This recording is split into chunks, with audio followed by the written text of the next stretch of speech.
Tractate Middoth by M. R. James. Towards the end of an autumn afternoon, an elderly man with a thin face and grey Piccadilly weepers pushed open the swing door leading into the vestibule of a certain famous library, and addressing himself to an attendant, stated that he believed he was entitled to use the library, and inquired if he might take a book out. Yes, if he were on the list of those to whom that privilege was given. He produced his card, Mr John Eldred, and, the register being consulted, a favourable answer was given. "Now, another point," said he. "It is a long time since I was here, and I do not know my way about your building. Besides, it is near closing time, and it is bad for me to hurry up and down stairs. I have here the title of the book I want. Is there anyone at liberty who could go and find it for me?" After a moment's thought, the doorkeeper beckoned to a young man who was passing. "Mr Garrett," he said, "have you a minute to assist this gentleman?" "With pleasure," was Mr Garrett's answer. The slip with the title was handed to him. "I think I can put my hand on this. It happens to be in the class I inspected last quarter, but I'll just look it up in the catalogue to make sure. I suppose it is that particular edition that you require, sir?" "Yes, if you please, that and no other," said Mr Eldred. "I am exceedingly obliged to you." "Don't mention it, I beg, sir," said Mr Garrett, and hurried off. "I thought so," he said to himself, when his finger travelling down the pages of the catalogue stopped at a particular entry. Talmud, Tractate Middoth, with the commentary of Nachmanides, Amsterdam, 1707, 11/334, Hebrew class, of course. Not a very difficult job, this. Mr Eldred, accommodated with a chair in the vestibule, awaited anxiously the return of his messenger, and his disappointment at seeing an empty-handed Mr Garrett running down the staircase was very evident.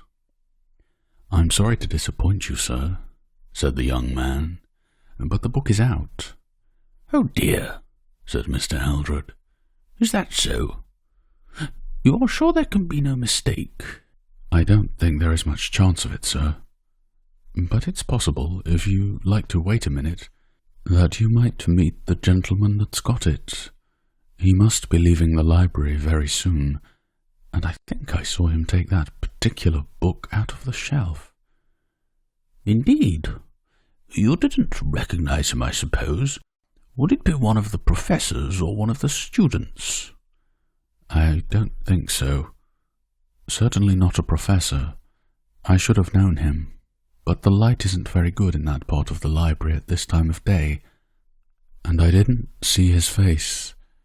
I should have said he was a shortish old gentleman, perhaps a clergyman in a cloak. If you could wait, I can easily find out whether he wants the book very particularly." No, said Mr Eldred. "I won't. I can't wait now, thank you. No, I must be off. But I'll call again tomorrow if I may, and perhaps you could find out who has it." "Certainly, sir, and I'll have the book ready for you, if we—" But Mr Eldred was already off, and hurrying more than one would have thought wholesome for him. Garrett had a few moments to spare, and, thought he, "I'll go back to that case and see if I can find the old man. Most likely he could put off using the book for a few days. I dare say the other one doesn't want to keep it for long." So off with him to the Hebrew class. But when he got there it was unoccupied, and the volume marked 11-334 was in its place on the shelf. It was vexatious to Garrett's self-respect to have disappointed an inquirer with so little reason, and he would have liked, had it not been against library rules, to take the book down to the vestibule then and there, so that it might be ready for Mr. Eldred when he called. However, next morning he would be on the lookout for him, and he begged the doorkeeper to send and let him know when the moment came.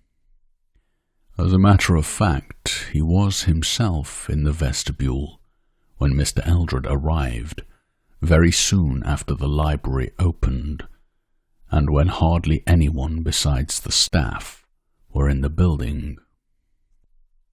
"I'm very sorry," he said. "It's not often that I make such a stupid mistake, but I did feel sure that the old gentleman I saw took out that very book and kept it in his hand without opening it, just as people do, you know, sir, when they mean to take a book out of the library and not merely refer to it. But, however, I'll run up now at once and get it for you this time." And here intervened a pause. Mr. Eldred paced the entry, read all the notices, consulted his watch, sat and gazed up the staircase, did all that a very impatient man could, until some 20 minutes had run out. At last he addressed himself to the doorkeeper, and inquired if it was a very long way to that part of the library to which Mr. Garrett had gone. "Well, I was thinking it was funny, sir. He's a quick man as a rule, but to be sure he might have been sent for by the librarian, but even so I think he'd have mentioned to him that you was waiting. I'll just speak him up on the tube and see." And to the tube he addressed himself. As he absorbed the reply to his question, his face changed, and he made 1 or 2 supplementary inquiries, which were shortly answered. Then he came forward to his counter and spoke in a lower tone. "I'm sorry to hear, sir, that something seems to have happened a little awkward. Mr. Garrett has been took poorly, it appears, and the librarian sent him home in a cab the other way. Something of an attack, by what I can hear." "What, really? Do you mean that someone has injured him?" "No, sir, not violence here, but, as I should judge, attacked with an attack, what you might term it, of illness. Not a strong constitution, Mr. Garrett. But as to your book, sir, perhaps you might be able to find it for yourself. It's too bad you should be disappointed this way twice over." Well, but I'm so sorry that Mr. Garrett should have been taken ill in this way while he was obliging me. I think I must leave the book and call and inquire after him. You can give me his address, I suppose?" That was easily done. Mr. Garrett, it appeared, lodged in rooms not far from the station. "And one other question. Did you happen to notice if an old gentleman, perhaps a clergyman in a black cloak, left the library after I did yesterday? I think he may have been I think, that is, that he may be staying, or rather that I may have known him." "Oh, not in a black cloak, sir, no. There were only 2 gentlemen left later than what you done, sir, both of them youngish men. There was Mr. Carter, took out a music book, and one of the professors, with a couple of novels. Well, that's the lot, sir. And then I went off for me tea, and glad to get it. Thank you, sir. Much obliged." Mr. Eldred, still a prey to anxiety, betook himself in a cab to Mr. Garrett's address, but the young man was not yet in a condition to receive visitors. He was better, but his landlady considered that he must have had a severe shock. She thought most likely, from what the doctor said, that he would be able to see Mr. Eldred tomorrow. Mr. Eldred returned to his hotel at dusk, and spent, I fear, but a dull evening. On the next day he was able to see Mr. Garrett. When in health, Mr. Garrett was a cheerful and pleasant-looking young man. Now he was a very white and shaky being, propped up in an armchair by the fire, and inclined to shiver and keep an eye on the door. If, however, there were visitors whom he was not prepared to welcome, Mr. Eldred was not among them. "It really is I who owe you an apology, and I was despairing of being able to pay it, for I didn't know your address. But I am very glad you have called. I do dislike and regret giving all this trouble, but you know I could not have foreseen this attack which I had." "Of course not. But now I am something of a doctor. You'll excuse me asking. You have had, I am sure, good advice. Was it a fall you had?" "No. I did fall on the floor, but not from any height. It was really a shock." "Oh, you mean something startled you? Was it anything you thought you saw?" "Not much thinking in the case, I'm afraid.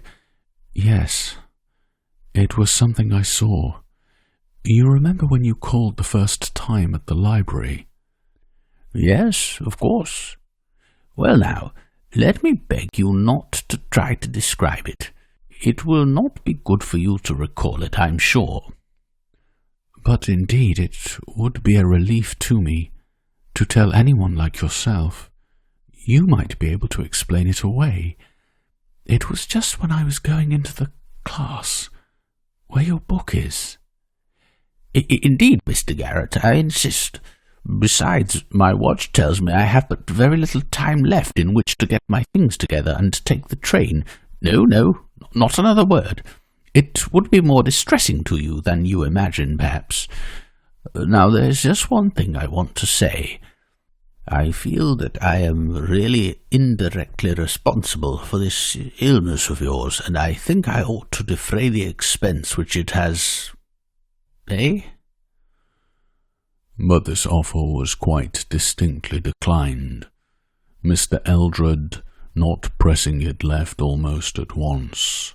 Not, however, before Mr. Garrett had insisted upon his taking a note of the class mark of the Tractate Middoth, which, as he said, Mr. Eldred could at leisure get for himself.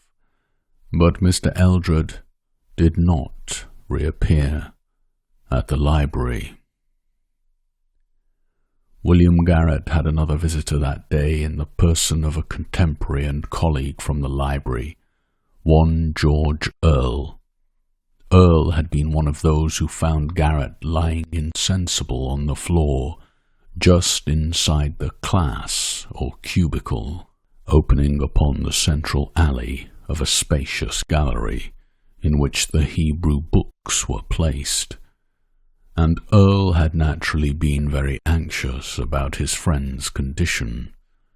So as soon as library hours were over, he appeared at the lodgings. "Well," he said, after other conversation. "I've no notion what it was that put you wrong, but I've got the idea that there's something wrong in the atmosphere of the library. I know this, that just before we found you, I was coming along the gallery with Davis, and I said to him, 'Did ever you know such a musty smell anywhere as there is about here? It can't be wholesome.' Well now, if one goes on living a long time with a smell of that kind, I tell you it was worse than I ever knew it. It must get into the system and break out sometime, don't you think?" Garrett shook his head. That's all very well about the smell, but it isn't always there, though I've noticed it the last day or two. A sort of unnaturally strong smell of dust. But no, that's not what did for me. It was something I saw, and I want to tell you about it.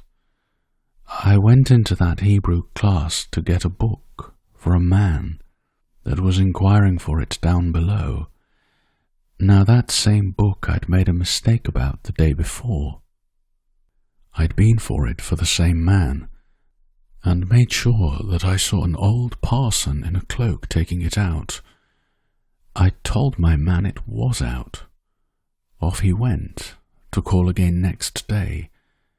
I went back to see if I could get it out of the parson. No parson there, and the book on the shelf. Well, yesterday, as I say, I went again. This time, if you please, 10 o'clock in the morning, remember, and as much light as ever you get in those classes. And there was my parson again. Back to me, looking at the books on the shelf I wanted.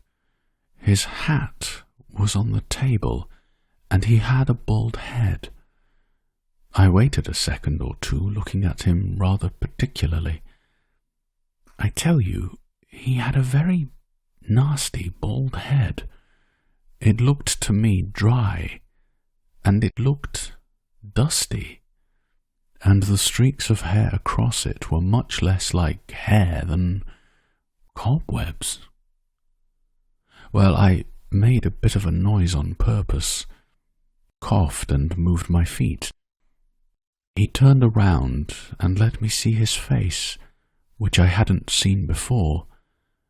I tell you again, I'm not mistaken, though for one reason or another, I didn't take in the lower part of his face.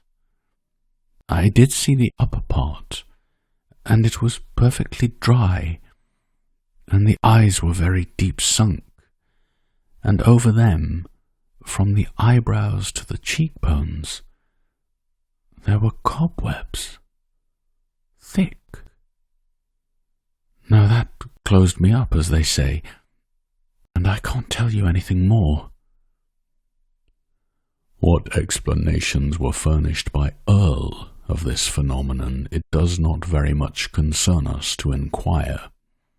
At all events, they did not convince Garrett that he had not seen what he had seen. Before William Garrett returned to work at the library, the librarian insisted upon his taking a week's rest and change of air. Within a few days' time, therefore, he was at the station with his bag, looking for a desirable smoking compartment in which to travel to Burnstow-on-Sea, which he had not previously visited. One compartment and one only seemed to be suitable, but just as he approached it, he saw, standing in front of the door, a figure so like one bound up with recent unpleasant associations that, with a sickening qualm and hardly knowing what he did, he tore open the door of the next compartment and pulled himself into it as quickly as if death were at his heels. The train moved off, and he must have turned quite faint, for he was next conscious of a smelling bottle being put to his nose. His physician was a nice-looking old lady who, with her daughter, was the only passenger in the carriage. But for this incident it is not very likely that he would have made any overtures to his fellow travellers. As it was, thanks and inquiries and general conversation supervened inevitably, and Garrett found himself provided before the journey's end, not only with a physician, but with a landlady, for Mrs. Simpson had apartments to let at Burnstow, which seemed in all ways suitable. The place was empty at that season, so that Garrett was thrown a good deal into the society of the mother and daughter. He found them very acceptable company. On the third evening of his stay he was on such terms with them as to be asked to spend the evening in their private sitting-room. During their talk it transpired that Garrett's work lay in a library. "Ah, libraries are fine places," said Mrs. Simpson, putting down her work with a sigh. "But for all that, books have played me a sad turn, or rather a book has." "Well, books give me my living, Mrs. Simpson, and I should be sorry to say a word against them. I don't like to hear that they have been bad for you."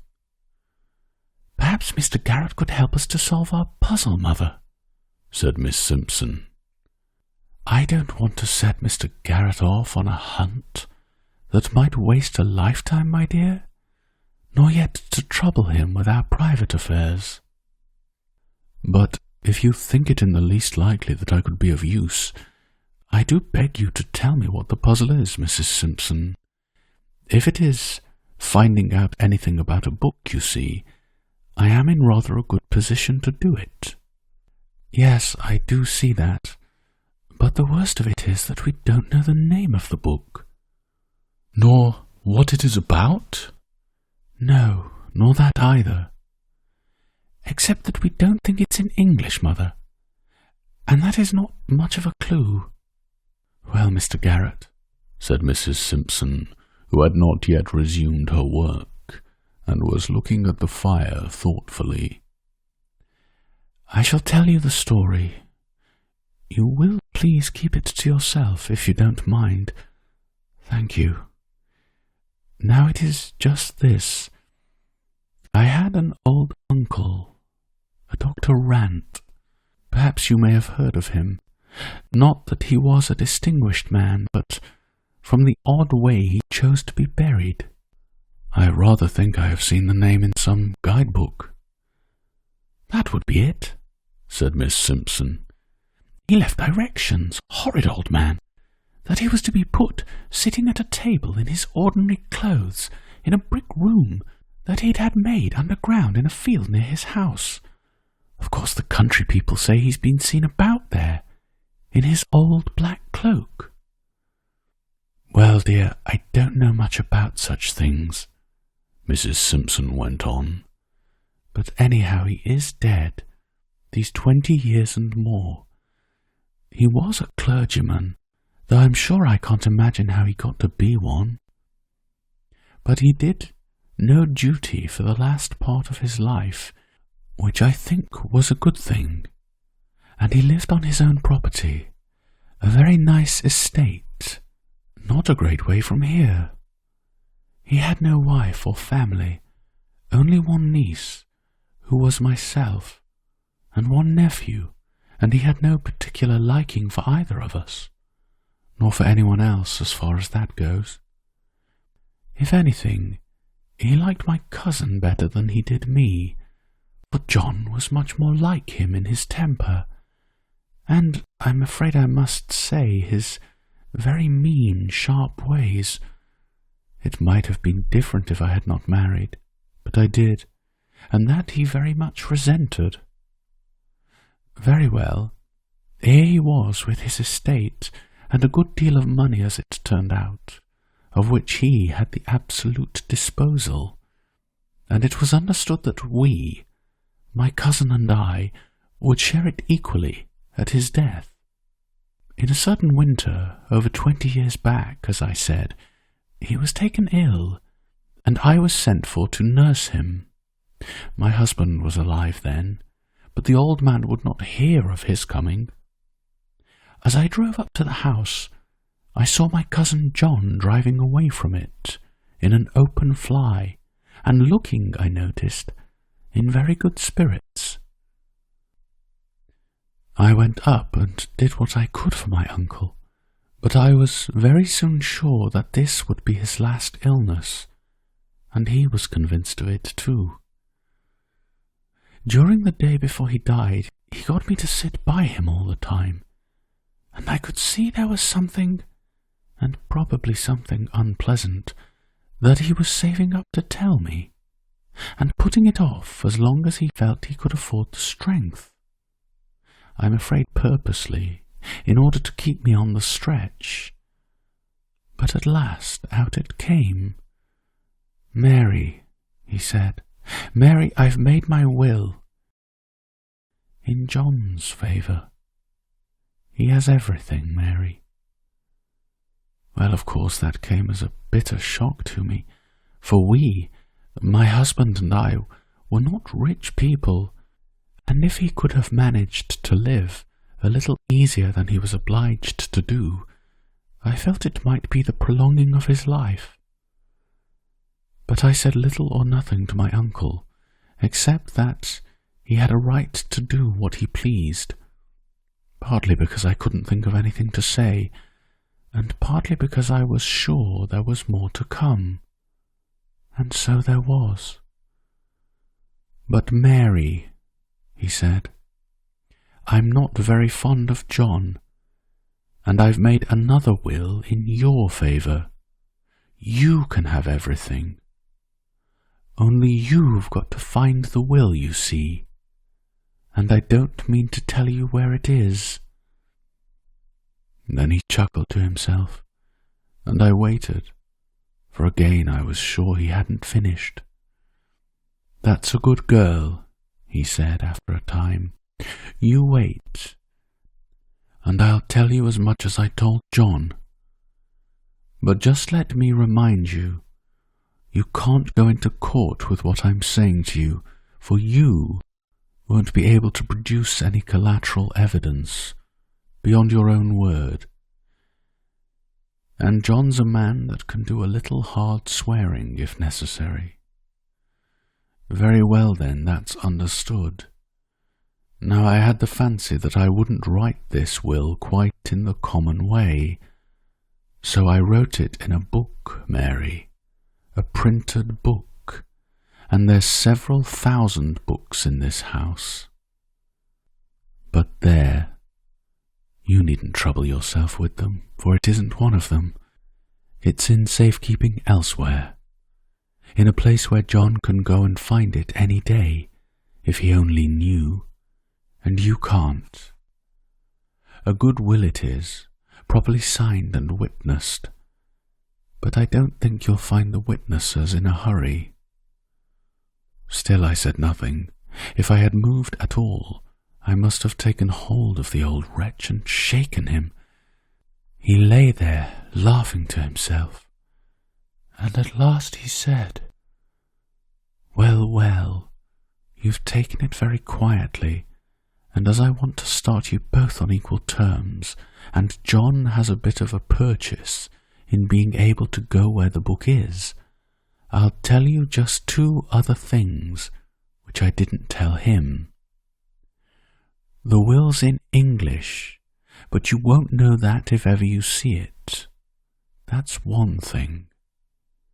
And another is that when I'm gone, you'll find an envelope in my desk, directed to you, and inside it something that would help you to find it, if only you have the wits to use it." In a few hours from that he was gone, and though I made an appeal to John Eldred about it— "John Eldred? I beg your pardon, Mrs. Simpson. I think I've seen a Mr. John Eldred. What is he to look at? It must be 10 years since I saw him. He would be a thin, elderly man now, and unless he has shaved them off, he has that sort of whiskers which people used to call Dundreary, or Piccadilly something. Weepers! Yes, that is the man. Where did you come across him, Mr. Garrett?" "I don't know if I could tell you," said Garrett mendaciously. "In some public place. But you hadn't finished." Really, I had nothing much to add, only that John Eldred, of course, paid no attention whatever to my letters, and has enjoyed the estate ever since, while my daughter and I have had to take to the lodging-house business here, which I must say has not turned out by any means so unpleasant as I feared it might. But about the envelope. To be sure, why, the puzzle turns on that. Give Mr. Garrett the paper out of my desk. It was a small slip, with nothing whatever on it but 5 numerals, not divided or punctuated in any way. 1, 1, 3, 3, 4. Mr. Garrett pondered, but there was a light in his eye.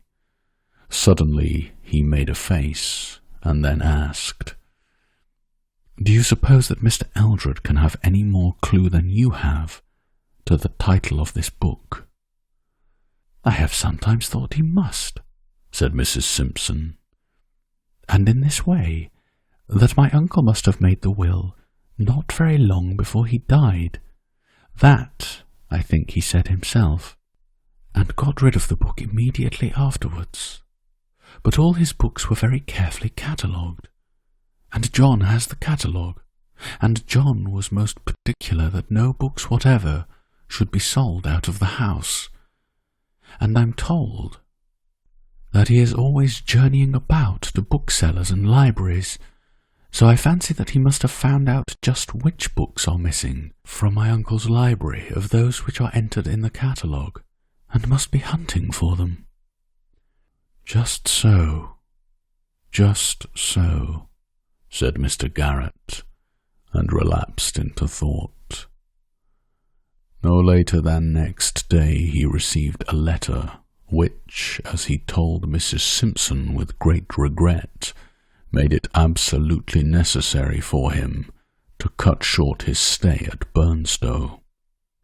Sorry as he was to leave them, and they were at least as sorry to part with him, he had begun to feel that a crisis, all important to Mrs., and shall we add Miss, Simpson, was very possibly supervening. In the train Garrett was uneasy and excited.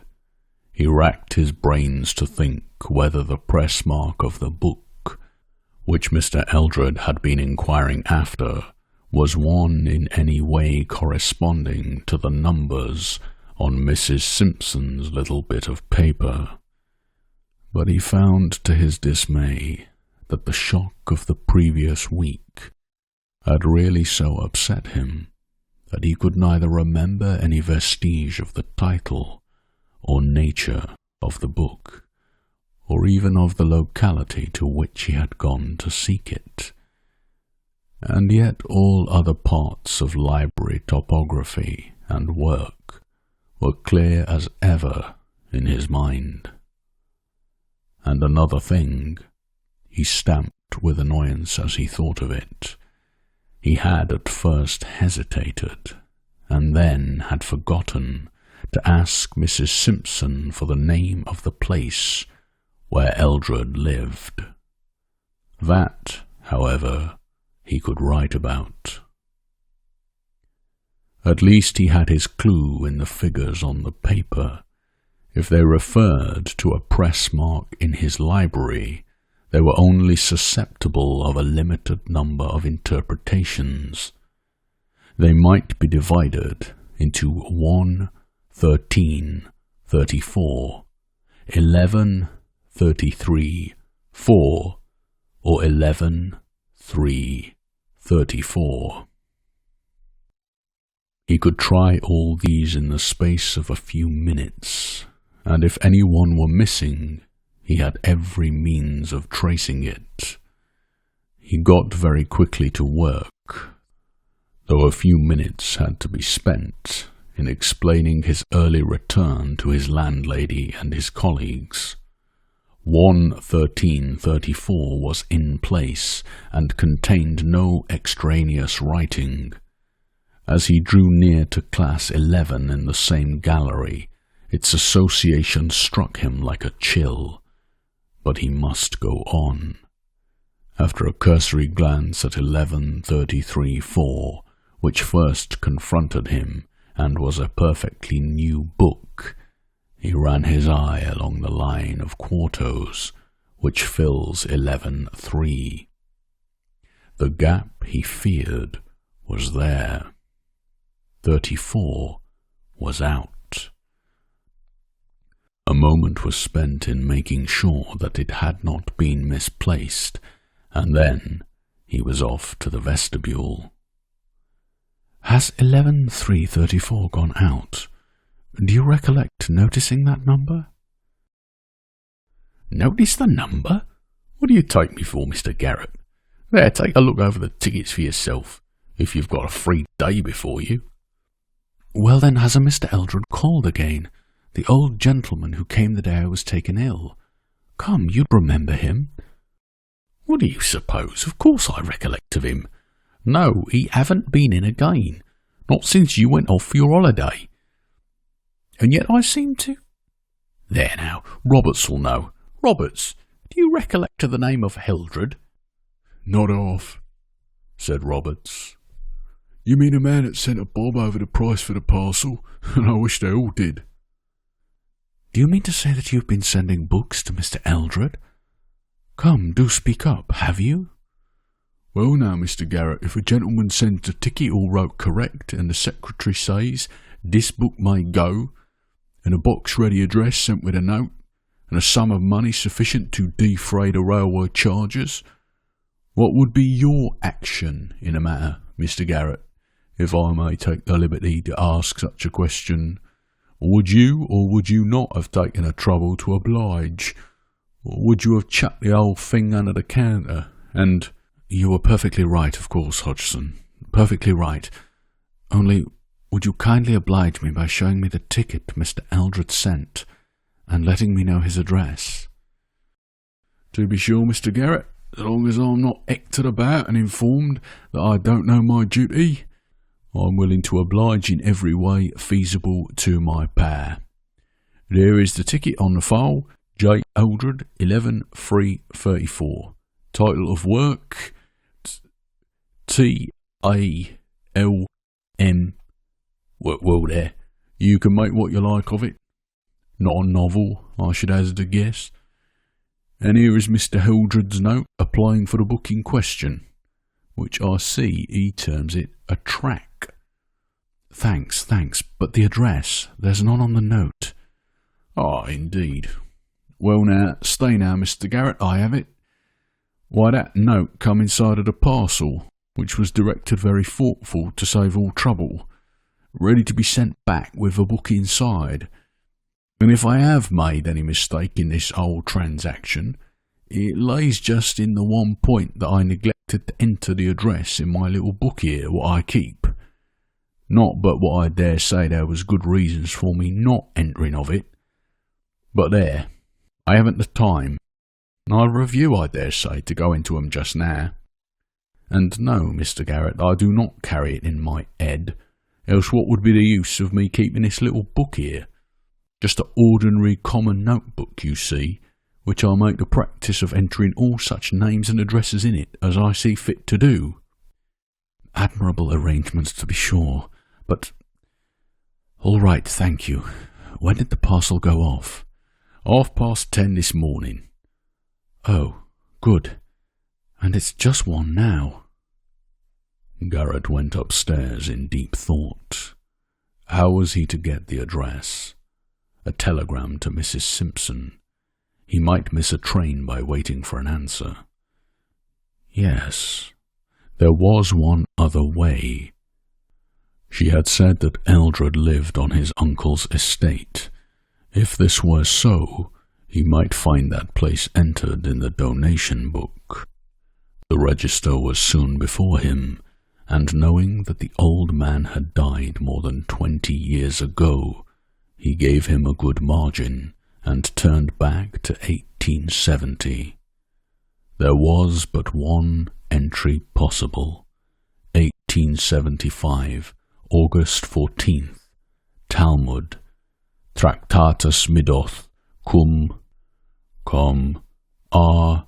Nachmanide, Amstelod 1707, given by J. Rant, D.D., of Bretfield Manor.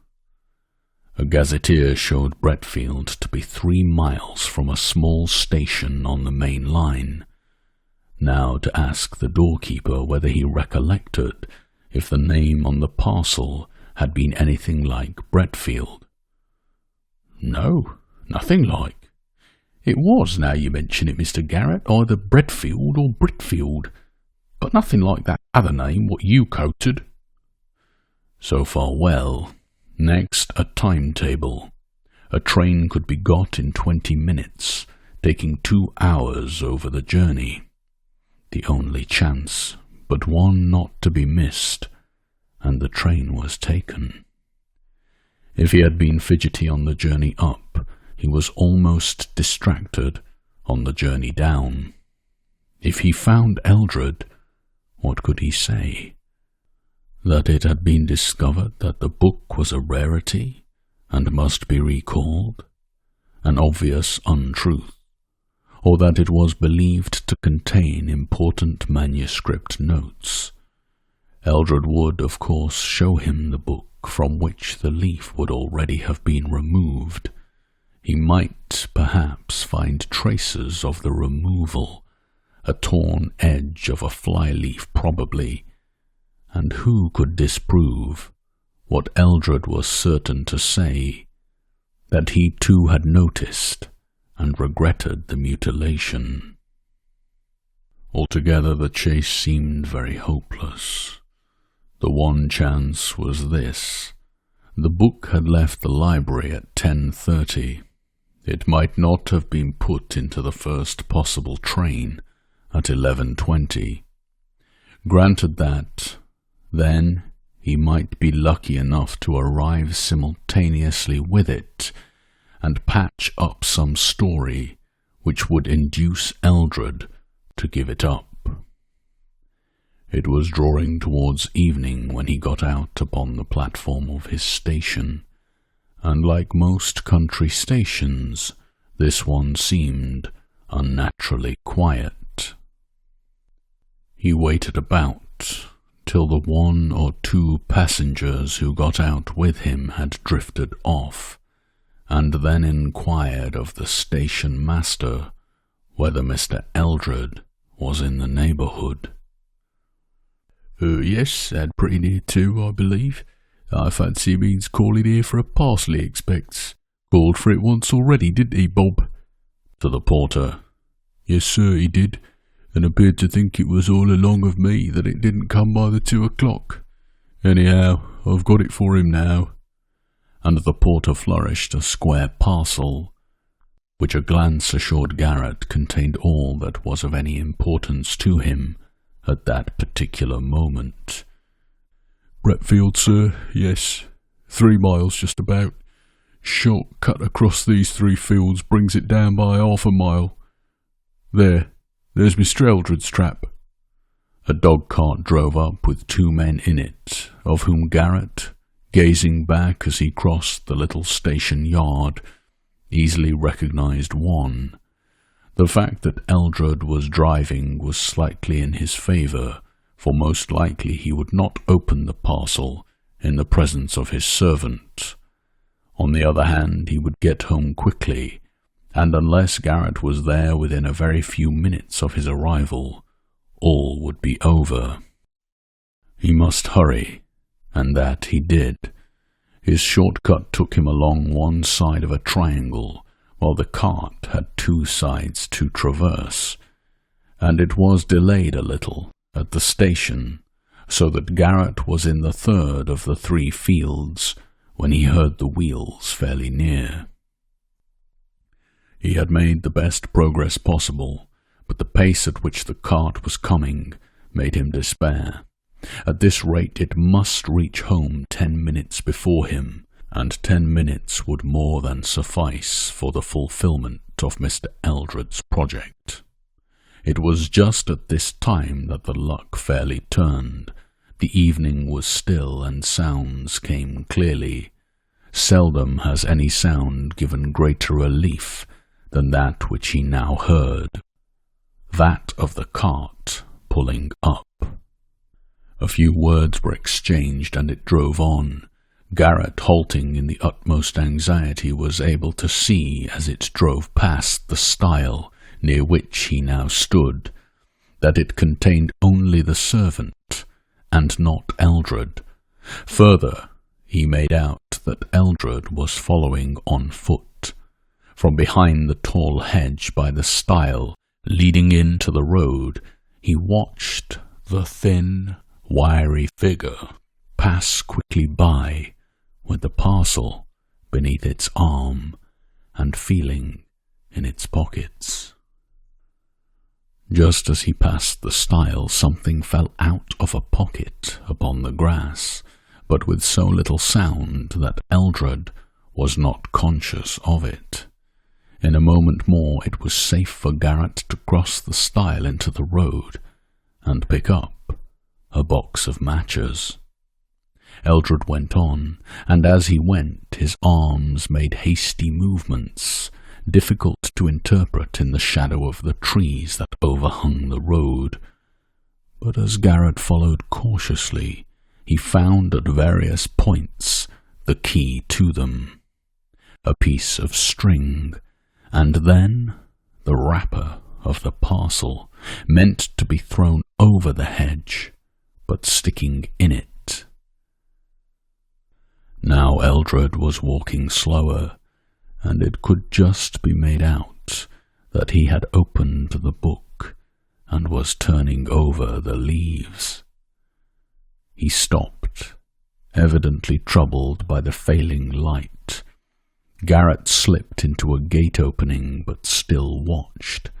Eldred, hastily looking around, sat down on a felled tree trunk by the roadside and held the open book up close to his eyes. Suddenly he laid it still open on his knee and felt in all his pockets, clearly in vain, and clearly to his annoyance. "You would be glad of your matches now," thought Garrett. Then he took hold of a leaf and was carefully tearing it out, when two things happened. First, something black seemed to drop upon the white leaf and run down it, and then as Eldred started and was turning to look behind him, a little dark form appeared to rise out of the shadow behind the tree trunk, and from it two arms enclosing a mass of blackness came before Eldred's face and covered his head and neck. His legs and arms were wildly flourished, but no sound came. Then there was no more movement. Eldred was alone. He had fallen back into the grass behind the tree trunk. The book was cast into the roadway. Garrett, his anger and suspicion gone for the moment at the sight of this horrid struggle, rushed up with loud cries of "Help!" And so too, to his enormous relief, did a labourer who had just emerged from a field opposite. Together they bent over and supported Eldred, but to no purpose. The conclusion that he was dead was inevitable. "Poor gentleman," said Garrett to the labourer when they had laid him down. "What happened to him, do you think?" "I wasn't 200 yards away," said the man, "when I see Squire Eldred settin' reading in his book, and to my thinking he was took with one of these fits. The face seemed to go all over black." "Just so," said Garrett. "You didn't see anyone near him. It couldn't have been an assault." "Not possible. No one couldn't have got away without you or me seeing them." "So I thought. Well, we must get some help, and the doctor and the policeman, and perhaps I had better give them this book." It was obviously a case for an inquest, and obvious also that Garrett must stay at Bretfield and give his evidence. The medical inspection showed that, though some black dust was found on the face and in the mouth of the deceased, the cause of death was a shock to a weak heart, and not asphyxiation. The fateful book was produced, a respectable quarto printed wholly in Hebrew, and not of an aspect likely to excite even the most sensitive. "You say, Mr. Garrett, that the deceased gentleman appeared at the moment before his attack to be tearing a leaf out of this book?" "Yes, I think one of the fly-leaves." "There is here a fly-leaf partially torn through. It has Hebrew writing on it. Will you kindly inspect it?" "There are 3 names in English, sir, also, and a date. But I am sorry to say I cannot read Hebrew writing." "Thank you. The names have the appearance of being signatures. They are John Rant, Walter Gibson, and James Frost, and the date is 20th July, 1875.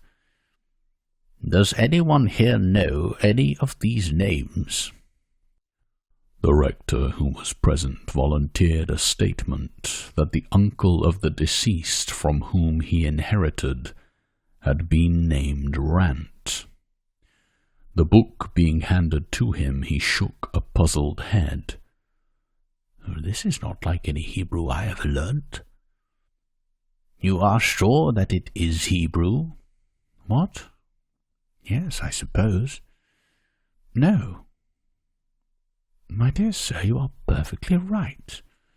That is, your suggestion is exactly to the point. Of course, it is not Hebrew at all. It is English, and it is a will."